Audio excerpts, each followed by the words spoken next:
Guys, ഞാനും എൻ്റെ അനിയത്തിയും കൂടി ചാമ്പയ്ക്ക ഉപ്പും മുളകും ഇട്ട് തിന്നാൻ കേട്ടോ. അനിയത്തിനെ കണ്ടോ,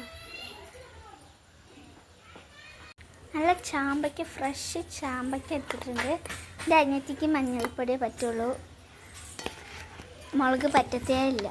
ഇത് എനിക്ക് വേണ്ടിയിട്ട് ഉപ്പും സുർക്കയും ഇത് മാത്രമായിട്ട് എടുത്തിട്ടുണ്ട്. ഇത് കഴുകാൻ പോവാ കേട്ടോ.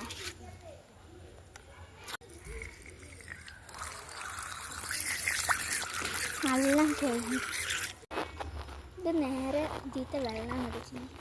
എന്നിട്ട് ഇത് ഈ ഒരു ഇതെടുത്തിട്ട് ഇതൊക്കെ അങ്ങോട്ട് ഒഴിവാക്കി, ഈ സാധനങ്ങളൊക്കെ അങ്ങോട്ട് ഒഴിവാക്കിയിട്ട് ഇതേപോലെ തന്നെ റൗണ്ടാക്കി ചെത്തി.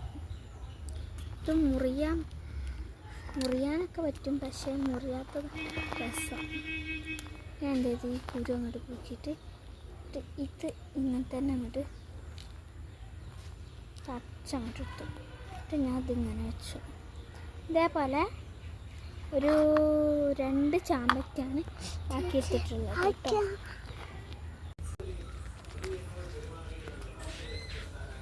ഈ 2 ചാമ്പക്കയിൽ ഒന്നിൽ ഞാൻ എന്ത് ചെയ്തു, ഇത്തിരി മഞ്ഞൾപ്പൊടി ഇട്ടു.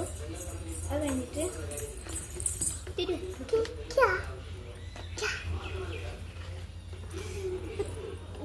വെച്ച പ്രശ്നമില്ല കേട്ടോ. ഇത്തിരി ഉപ്പ് ഇട്ടു. പിന്നെ അതിലേക്ക് സുർക്കയാണ്. ഒരു മുടി വേണ്ട, പക്ഷെ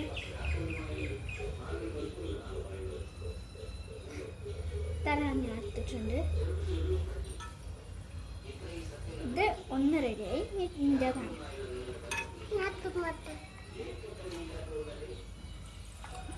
ഇത്തിരി മുളക് ഇട്ട്, ഇത്തിരിയല്ല കുറച്ച് കുറേ എരിഞ്ഞ് പകരം അത്രയുള്ളൂ. അങ്ങനെ പറഞ്ഞു ഞാൻ ഇട്ടു കേട്ടോ. കുറച്ച് ഉപ്പ് കൊടുക്കും, പ്രശ്നമില്ല. നല്ലതല്ലേ? അപ്പോൾ എൻ്റെ അനിയത്തിൻ്റെ റെഡി ആയിട്ടോ. ഇതാണ് ഉള്ളത് കേട്ടോ.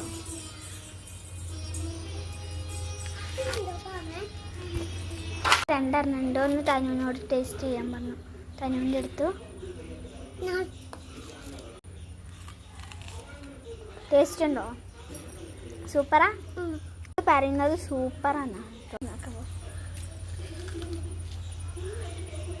നല്ല ടേസ്റ്റ് ഉണ്ട് കേട്ടോ. നിങ്ങളും ട്രൈ ചെയ്യണേ. ലൈക്ക് ചെയ്യാനും ഷെയർ ചെയ്യാനും